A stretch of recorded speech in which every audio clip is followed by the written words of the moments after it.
Good morning, everyone, and welcome to church this morning. Welcome to First Parish in Concord. I'm so glad that you have joined us for church this morning. It is the last day of February, and we are all getting through to spring. And it is so helpful to me to gather with you each week and to remember the grounding of this community and to see your names in the list of attendees and to imagine you in person. Whether you're in or around Concord or joining us from across the United States or from somewhere else in the world, we are so glad that you have chosen to spend this hour with us, and we want you to know that it fills us up as well. Welcome to church this morning. If you are someone who would benefit from closed captioning on this service, that can be turned on, usually at the bottom of whatever device you are watching us on. There's a little box with a CC in it. Press that and it'll give you some options. So if for whatever reason you'd like to be able to read this as well as hear it, just go ahead and turn those on. Our monthly theme for February has been humanism. And so today is the last Sunday of that. So I'm interested to see where we go with that. So that's been fun to do all month long. And the last thing I'll note by way of welcome is that if you would like, you can always watch the service on YouTube. You can watch it live while it's happening on YouTube, or you can watch it any old time that you would like. So if you miss a Sunday service, if you'd like to watch one or part of one over, or especially if you'd like to direct someone else to watch the service, they can just go to YouTube and type in First Parish in Concord, and you'll see the whole library of services there. Again, welcome to church this morning. There's lots of folks that make Sunday morning happen, and I'm just going to zoom through my screen the way I can see it and welcome folks and let them say hi to you. Beth Norton is here. Good morning, everyone. It's great to be with you this morning. And Adrienne Betancourt. Hi, wonderful to be with you on this brand new day. And we have Jade Sylvan in the house. Hello, I am so glad to be here on the last day of February. And Brendan Ferrari is going to lead us in song. Hello, good morning, everyone. And we have Dawn Van Patten, fresh from RE Connect. Good morning, everyone. Truly grateful to be with you this morning. And Reverend Amy Friedman is here. Good morning. We were exploring beloved community today with the children, and I'm glad to be practicing that with all of you. And we heard wonderful music from Eric Heineke. Good morning, all. And last but not least, Lily van der Zanden, the person behind all the tech. Thank you for being here, Lily. Say hi to the folks. You're welcome. Good morning, everybody. Great to be here. Our call to worship this morning comes from Maria Mitchell. Maria Mitchell was an early woman scientist, and she was most prolific in the 19th century near the end of it. And she was an astronomer and was from Massachusetts and was well known in both Quaker and Unitarian circles. This is what she writes. Small as is our whole system compared with the infinitude of creation, brief as is our life compared with the cycle of time, we are so tethered by all the beautiful dependencies of law that not only the sparrow's fall is felt to the uttermost bound of the vibration set in motion by the words that we utter, reach through all space, and the tremor is felt through all time. Let us worship together. We join with other Unitarian Universalists around the world and close to home in lighting a chalice this morning. And I invite you, if you have a chalice or a candle, to light one along with us. The flaming chalice is a symbol that incorporates actually two symbols that are used not only in religion, but also in education and civic organizations.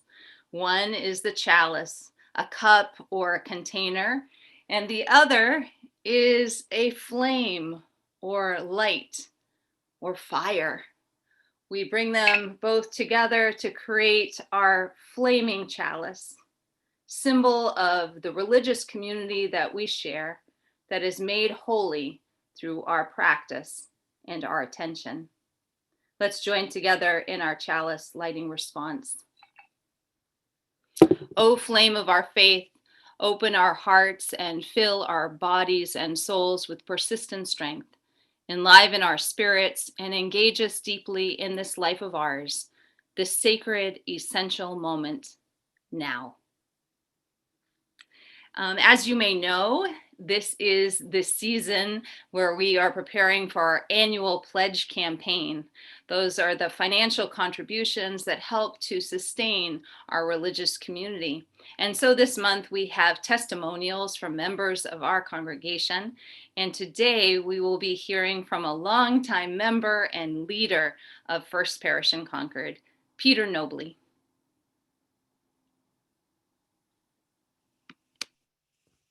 Good morning, First Parish family and friends. This year's annual campaign theme of Here Together, Never Alone struck me at first as a little odd. Aren't we in fact not together, and aren't many of us feeling isolated from one another? But the more I sat with it, the more the theme made sense to me. Before the pandemic, First Parish really was the place that I went for community, and the bustling nature of the place made it feel like I'd never be alone. Jan and I have been members at First Parish for more than 20 years now, but it wasn't really until this past year that I came to appreciate how much I may have taken First Parish for granted. Last year was pretty rough for my family here in Concord. Jan's brother Bill died unexpectedly. Our son Duncan, who's living with us, fought off COVID, and I lost my job. You'll remember the country seemed to be shaking itself apart at the seams. Simple rituals like handshakes and hugs were all but gone. I often felt unmoored. I turned inward, I read more, I meditated, but it was difficult to shake off that sense of sadness and anxiety and fear. Through all of it, First Parish proved once again to be at the core of who I am in this world. Our community embraces me like it does many of us when I'm both kind and patient and sad and aggravated and short-tempered. Even during these Zoom times, I build meaningful connections to you all through taking courses like Beloved Conversations or Transforming Hearts, or by attending General Assembly, or by chairing your standing committee this year. I'm reminded that people have suffered and endured far worse than I have and have come out intact. I've begun to see that the recognition of my place and privilege as a white man is an invitation to listen more, to not be at the center of things, and to do harder work for justice. And with the support of you, my dear and dependable friends and allies at First Parish, I can perform that most sacred alchemy of all. I can turn my own despair into hope. I can turn my inner chaos into peace, and I can turn my personal losses into deep meaning. I can evolve. I can open my mind to other possibilities, and I can marvel at the wonder of it all. I can come back to First Parish again and again for clarity of purpose, fellowship, connection, inspiration, and hope. First Parish is my church home. But like my real home, sometimes the roof leaks and we get on each other's nerves. Home is also, though, the glowing window in the darkness, the island of peace in the turmoil, and a place of deep restoration and love. And sitting around the kitchen table talking about money is part of that deal. This year, Jan and I are not going to be able to give to the annual campaign at the level we'd like to, but we're going to give as generously as we can. And I know and trust that every dollar we give will be well spent. So until we all receive our Fauci ouchie, you heard it here first, I wish you all the delight of more sunshine, ever-increasing peace of mind, and continued connection making with each other across these electronic miles.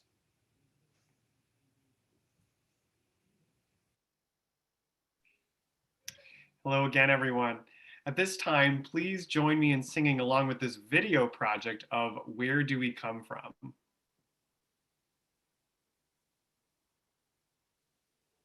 Where do we come from? What are we? Where are we going? Where do we come from? What are we? Where are we going? Where do we come from? What are we?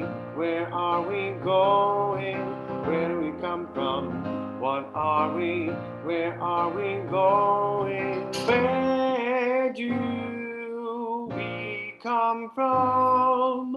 Where do we come from? Where do we come from? What are we? Where are we going? Where do we come from? What are we? Where are we going? Mystery, mystery. Life is a riddle and a mystery. Mystery, mystery. Life is a riddle and a mystery. Where do what are we? Life is a riddle and a mystery.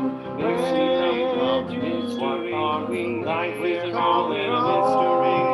Where do we come from? Where are we going? Where do we come from? Where are we going? Where do what are we? Life is a riddle and a mystery.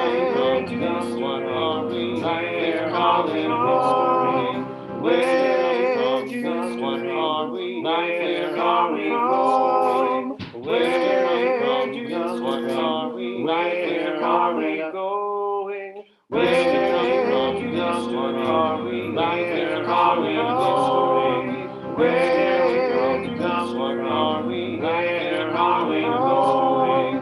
Where do what are we? Where are we going? Where do what are we? Where are we going?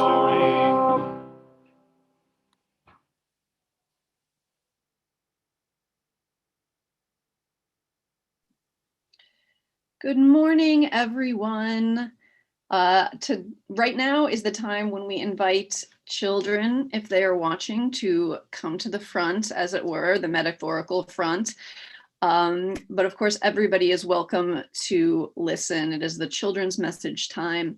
And I am going to tell you about somebody that I was a child with, that I grew up with, my brother. I have one sibling. He is my brother. He is 2.5 years younger than me. And we were always interested in different things growing up. And it became more and more clear as we got to high school and started really specializing.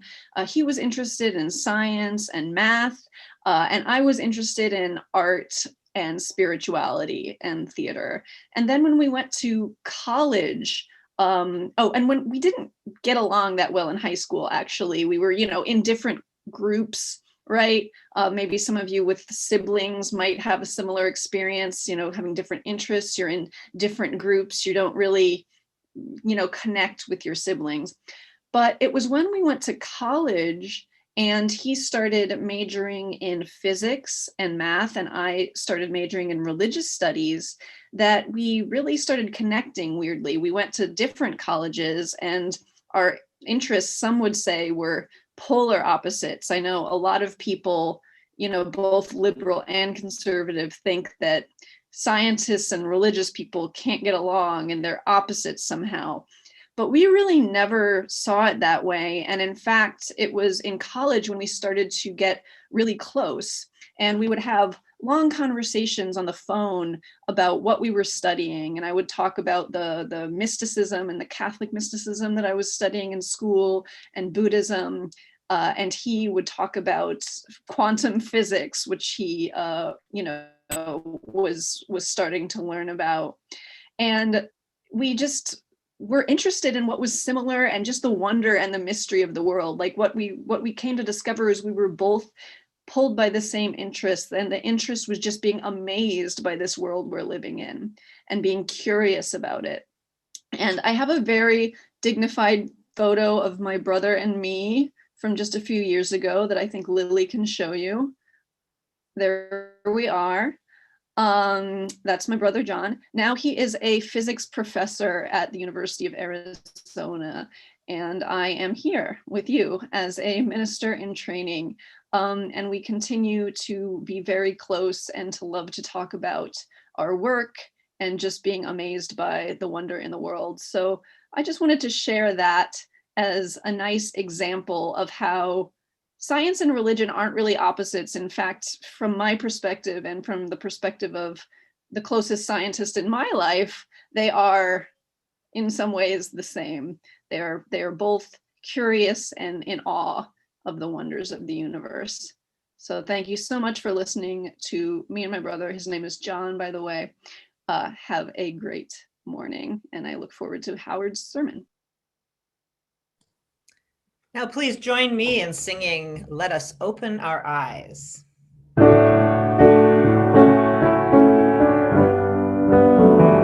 Let us open our eyes to see what is beautiful. Let us open our minds to seek what is true. Let us open our hearts to love one another, and may we walk in peace.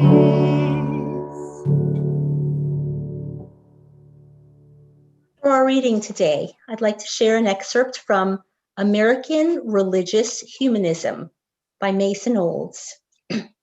Humanism is in tune with the science of today.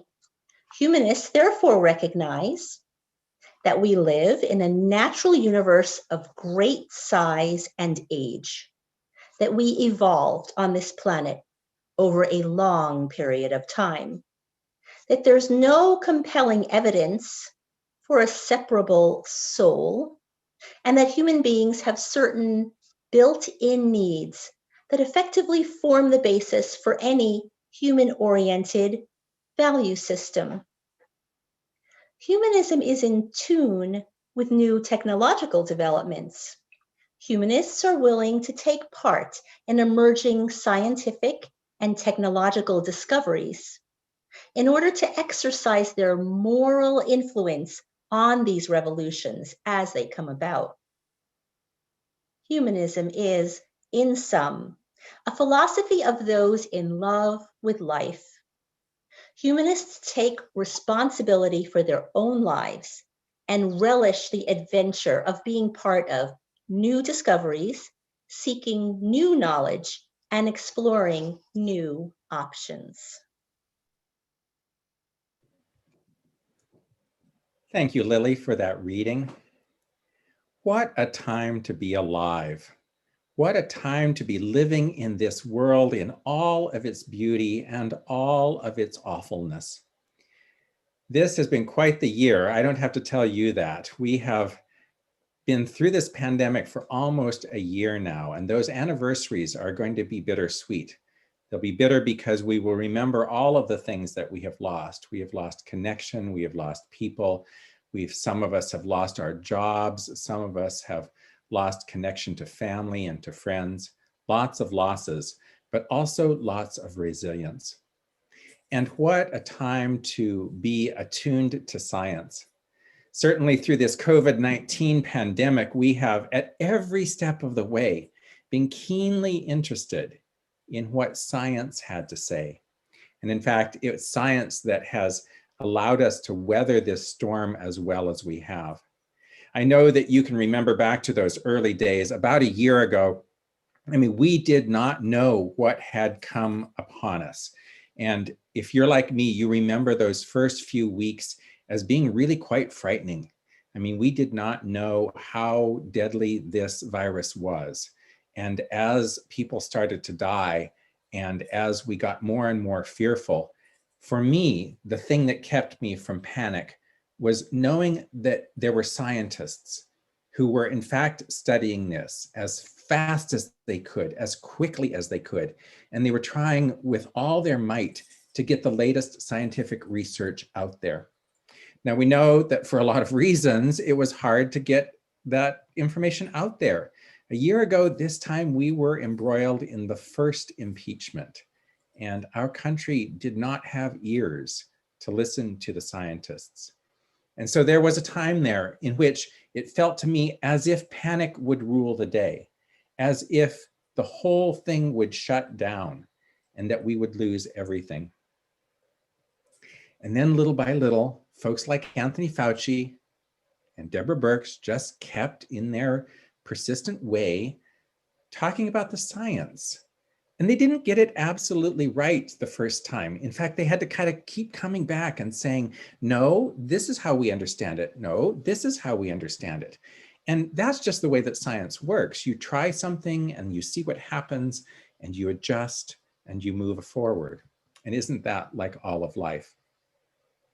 I tend to think that religion is the same sort of enterprise, that you try something and you figure it out and you see if it works and you adjust a little bit and you keep moving. Because religion is something that's constant throughout human history, but it keeps changing and it keeps allowing us to adapt as human beings to the world in which we live. Now, there's lots of folks who would say that science and religion are incompatible, that God is in charge if you're on that end of the scale, or there ain't no God at all if you're on the other end of the scale. And most of us are probably somewhere in the middle there, an appreciation for religion, for the rituals, for the meaning making, and a deep and abiding belief in science. I have a good friend who, you know, the game that comes up when someone says, oh, if you could be born in any time period in history, when would it be? And of course, everybody's like, oh, I want to be in ancient Egypt with Cleopatra. I want to be, you know, they always come up, the gold rush, whatever. He always says, I want to be born after penicillin was invented. And doesn't that get to the point? Wouldn't we all want to be born after penicillin was invented? Because science is so amazing. It saves lives. We are living longer than ever. We have more quality of life. And around the world, science is solving problems for human beings. So I agree with my friend that, yeah, let's keep the penicillin around. Even in its earliest days, both Unitarianism and Universalism have not been strangers to or enemies of science. Both sides of our family, early on, respected astronomers and scientists, chemists and naturalists. And in fact, one of the most famous scientists in the 17 and 1800s was a man named Joseph Priestley. And I want to tell you just a little bit about him because he is a hero of mine. So Joseph Priestley was born in England, and he trained to become a Unitarian minister. And in fact, he's largely credited with being one of the prime founders of Unitarianism in England. And so he had split from his Calvinist family and adopted a much more Unitarian point of view. And with others, he helped form a thriving Unitarian church in England. And at the same time, he was a scientist. So he served the church, of course, and then his study was in his house, but then he had a laboratory that was connected to his house. So Joseph Priestley just literally daily would move from science to religion and back again. And he was fascinated with the interchange of these two and was amazed by what was going on in the world. Joseph Priestley is widely credited with discovering, or at least isolating, oxygen. So the next time you have a can of soda or you take a nice deep breath, you can thank Joseph Priestley for that. Well, his love of science got him into trouble with folks in England. In fact, there were folks that could not stand that he was both a scientist and a minister. And it got so bad that a mob actually attacked him and his family. His home was burned to the ground, and so was his laboratory. And he and his family were forced to flee from England. And they came to America in 1774. That, of course, was such a tumultuous time to come to America. He came to Philadelphia. It was just a couple of years before the Revolution. And so he was talking to folks like Benjamin Franklin and other folks who were really thinking about whether this revolution could work or not. And he didn't travel much further from there. In fact, he went out to central Pennsylvania and established himself in Northumberland, where his sons were living. He thought that Northumberland, Pennsylvania was going to become a metropolis. That didn't exactly work out, but you can't get everything right, right? And it was there on the banks of the Susquehanna River that he rebuilt a house for he and his family. He built a laboratory next to it, and he founded the Unitarian Church in the town. He was also responsible in large part for founding the Unitarian Church in Philadelphia. And Joseph Priestley lived out the rest of his long life there, practicing the way that he had always thought was right, as both a minister and a scientist. And when you visit his home there, you can see the laboratory, and it's absolutely awe-inspiring to walk through this early 1800s laboratory with all its beakers and vials and its tubes, and to imagine this minister in there doing science. Well, that appreciation for science has continued on through the 20th century and into the 21st century, and humanism has been one of the main proponents of science, of keeping science and religion together. And I think that that's the most interesting thing about all of this, is not that we do one or the other, it's that we keep them together because they need one another. We need to pay attention to science, and we also need to pay attention to the workings of the heart, to the emotions, to the spirit, to all of those intangible ways that we are connected as well. And the last thing I want to mention is that if it were not for science and technology, we would not be together in church this morning. For all of the eye rolling we do about Zoom, for all the deep sighs, for all the kind of keeping up with the updates, Zoom has allowed us as a congregation to be together. It's allowed us to worship together. It's allowed us to care for one another together. We have sung together on Zoom. We have celebrated on Zoom. We have cried on Zoom. So it's not only the masks and the distancing and the vaccine that is coming, and that each of us should get it as soon as it's possible. But it's things like Zoom that have been in the service of religion this year, in the service of our congregation. And I am so very grateful for them and very grateful for each of you. I'd like us to ponder a question now. I'd like you to think about a scientific discovery that gives you more faith in humanity. We've mentioned the vaccine, we've mentioned Zoom. Let's see what else you can think of. What scientific discovery has increased your faith in humanity? Put them in the chat. We'll listen to some music, and then I'll read a few of them.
Thank you, Beth. Let's see what we have here. So the fact that we are all literally stardust is so amazing.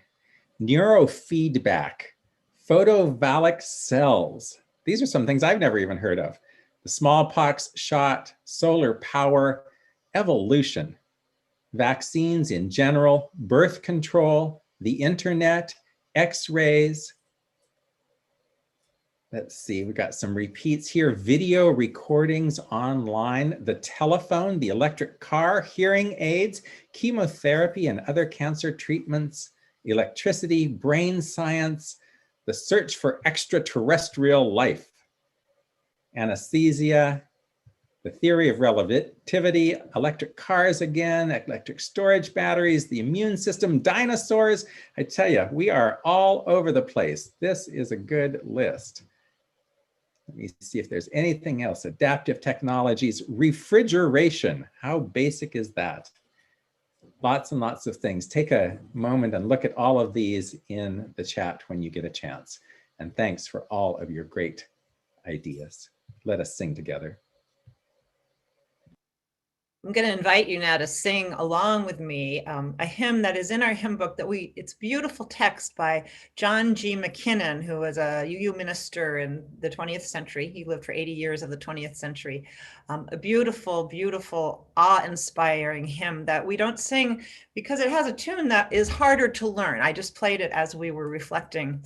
So we're going to sing it. It's in common meter, and we're going to sing it to a very familiar tune that I don't need to even introduce. So please sing along with me. Ye earthborn children of a star. Lily will put up the words.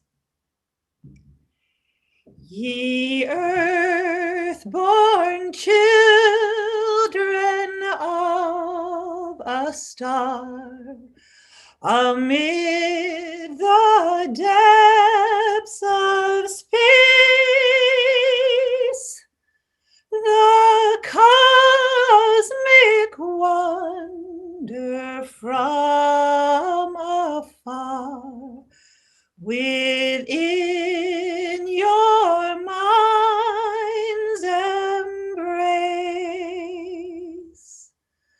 Look out with awe upon the art of countless living things, the counterpoint of part with part, as nature's chorus sings.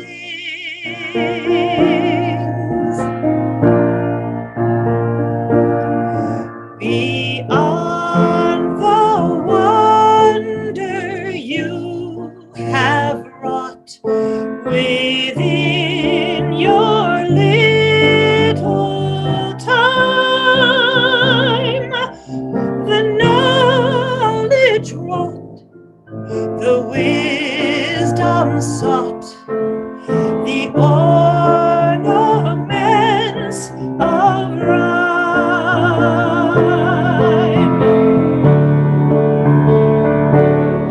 Seek deeper still within your souls and sense the wonder there, the ceaseless thrust to noble goals of life more free and fair.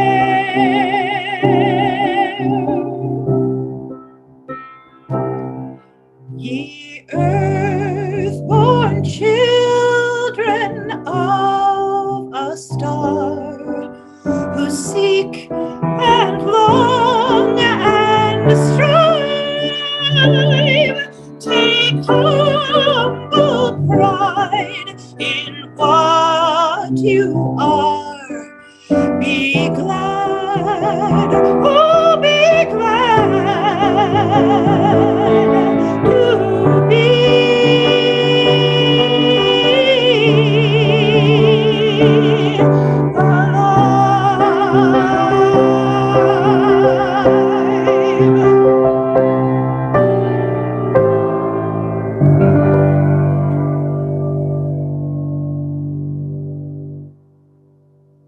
Thank you, Beth, for your music ministry. Amazing grace combined with ye earthborn children of a star. I am so grateful for your creativity and finding ways for us to bring those words and that familiar tune, Amazing Grace, together. One of the many ways that we join together as a religious community is through our time of meditation and prayer. And if you would like to be added to our pastoral list, you are invited to email Jade Sylvan, our ministerial intern. Our Minister for Pastoral Care, Liz, is on vacation. Today, several of you have shared milestones in your lives, and you will see the pastoral list in the Zoom chat, and it has more detailed information about what's going on in the lives of our congregation, information about what's going on in our pastoral list. And so you can see the details there. Here are the people in our congregation who have asked to be held by us today in this service and in the week ahead. We grieve with Liz, Bruce, Tim, and their families, and we join them in honoring Rosemary, Philip, and Tom. Our First Parish community remembers fondly Yvonne. We hold Chris and Heidi in our loving care. And we also celebrate with Ryan and Nancy. And now you are invited to speak the names of people who you hold in your mind and heart today, people who may be also celebrating or going through a challenging time. You can say their names aloud into our shared worship space, or you're also welcome to type their names in the chat.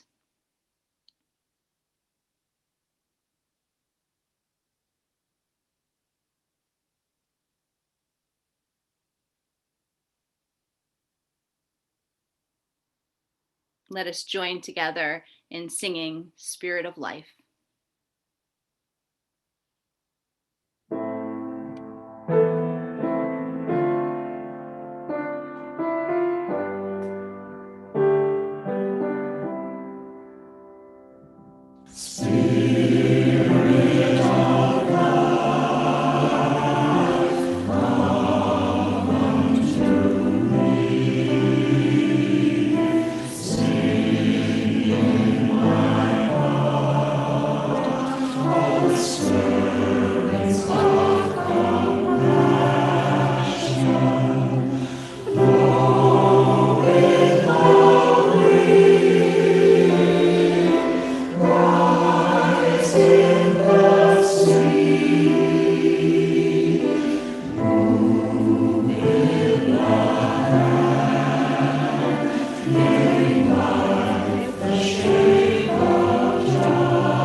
Please join me in centering prayer and meditation. Dear universe, we are here, settled in our homes, on a spinning planet orbiting around the sun. In our solar system, a robotic astrolab sends images and sounds to us from 293 million miles away. Its first tweet back to Earth: I'm safe on Mars.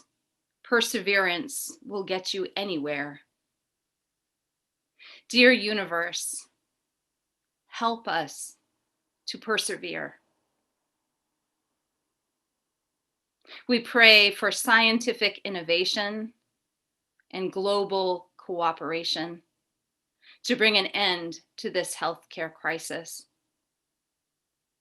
We pray not only for perseverance, but resilience for healthcare providers, caregivers, teachers, leaders, parents, people who deliver and serve. We pray not only for resilience, but for healing, for those who are ill, those who struggle with addiction, and so many of us who grieve the loss of family, friends, neighbors, and colleagues this year. We also open our hearts in gratitude for vaccines, for lengthening days, for technology that helps us to continue to learn, to work, and gather together. The people and blessings that surround and sustain us, including our First Parish community. During a time of shared silence, let us open our consciousness to the preciousness of life.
Today's Share the Plate organization is Hagar's Sisters.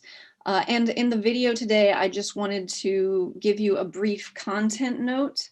It does feature several women who are survivors of domestic violence. There's nothing graphically described in terms of the violence in the video, but that concept is mentioned. So if you'd rather mute us or go in the next room for the next few minutes, please do so. But please join me otherwise in watching this video from Hagar's Sisters.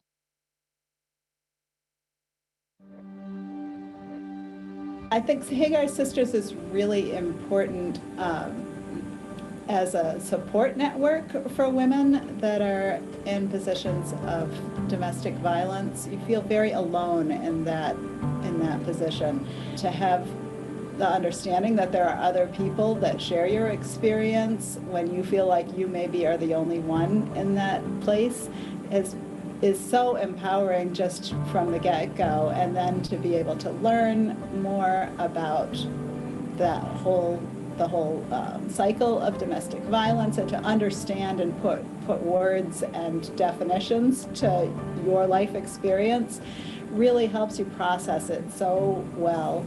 I think the biggest change that I experienced as a result of going through Hagar Sisters programs is just my understanding and application of grace and forgiveness. Nobody ever really talked about what that means if you're being abused. So coming to Hagar Sisters, learning about grace and forgiveness, but also learning about my own worth and value and how much God wants me to also protect myself, I think it corrected a lot of unhealthy theology that I had. I'd had to wear a mask for so long and pretend for so long and try to get out of the zombie zone, knowing something was wrong, but couldn't put a word to it, couldn't put a storyline to it. I mean, even people who wanted to help didn't understand, just didn't get it. And so Hagar Sisters got me out of my cloud, got me out of zombie zone, and allowed me to be Kali and loved Kali, loved on Kali, prayed with Kali, cried with Kali, dressed Kali, fed Kali, and are still here those many years later for Kali. And that's so rich and priceless relationship that I have with Hagar's that I will love for life.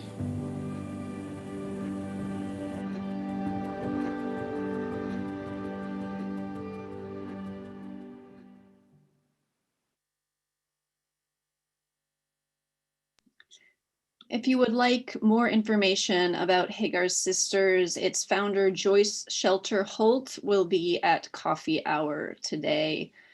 In a moment, you will see instructions for texting your contribution to Share the Plate come up on your screen. Those contributions are all split 50-50 between First Parish in Concord and our organization of the month, which, as you just saw, this month is Hagar's Sisters, whose holistic services enable women to find healing and a new healthy way of life free from domestic abuse. It's a great organization and your dollars will be well spent. Our collection is split 50-50, as I said, and you will see a number appear on your screen to allow you to text your donation. You'll text a whole number, just a 20 or a 50 or a 100, and the first time you just want to make sure you have your credit card handy. You can also donate through our website or postal mail a check to the church building.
As we begin to close our service, I'd like to mention just a few things that are going on.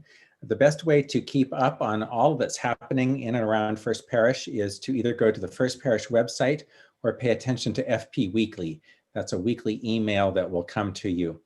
Check your spam filter. If you're having any trouble getting FP Weekly, just give Sarah Burns a call in the church office or send her an email, sburns@firstparish.org. You can like us on Facebook and you can check us out on YouTube as well. Please be sure to keep up with your Zoom updates. They do update from time to time as they keep adjusting to all of the different needs that we have.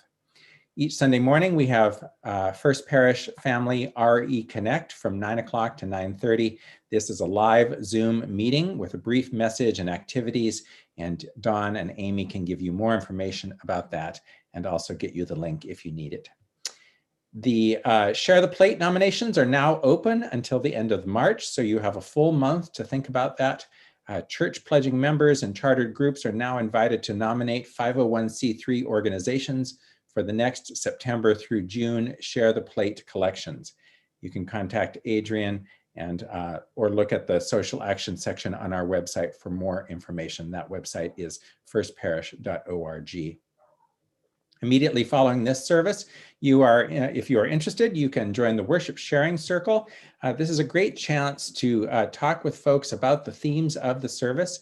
There are facilitators there, and don't worry if you've never been before and just want to drop in, you can do that. You can come and go as you like, weeks that it's interesting to you, but please check that out. That will finish by 11:30 and we will put the login in the chat. And now Jeff Brainerd is here from our standing committee to invite you to the online coffee hour. Thank you, Howard. Good morning, everyone. This Sunday, like every Sunday these days, we're going to try to keep the spirit of Ye Olde Coffee Hour alive with our virtual rendition. So please join us right after the service for just a time of informal conversation with other folks. There'll probably be some folks you recognize, and maybe you'll have the chance to meet someone new. You can get there via a link that will be posted in the chat toward the end of the service, and I hope to see you there. Thank you. Thank you, Jeff, and that will finish up by 11:30 as well. Just a final note, next week is Celebration Sunday, so we definitely want you to make a point of being here. You're going to get to see some photographs and hear some music and be inspired, all that good stuff that we do when we kick off our annual pledge campaign. If you'll remember last year, that was the last Sunday that we were all together in the church. So it'll be a nice reunion next Sunday, even if we are all in Zoom land as well. So we hope to see you next Sunday at church. Now let us join in singing our closing hymn. It is Life is the Greatest Gift of All. Please sing out.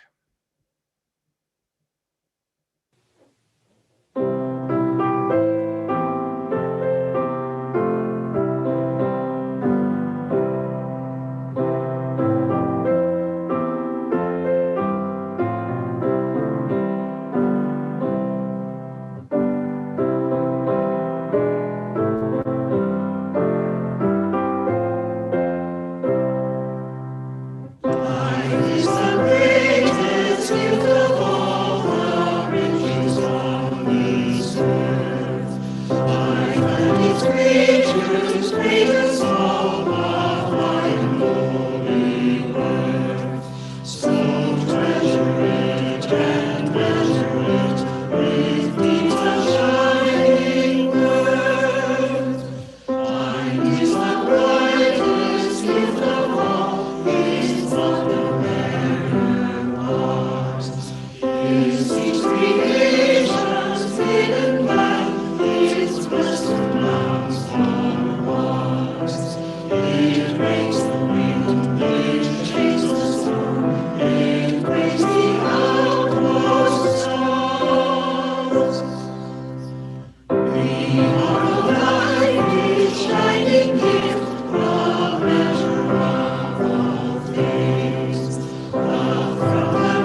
Life is the greatest gift of all. Forget not that religion and science are not only best friends, they are brother and sister, siblings all. We need them both in our lives. They both enrich us in different ways. And we too can be religious and scientifically thinking all the days of our lives. Please join in the benediction, saying, "Go out into the world in peace. Have courage. Hold on to what is good. Return to no person evil for evil. Strengthen the faint-hearted. Support the weak. Help the suffering. Honor all beings."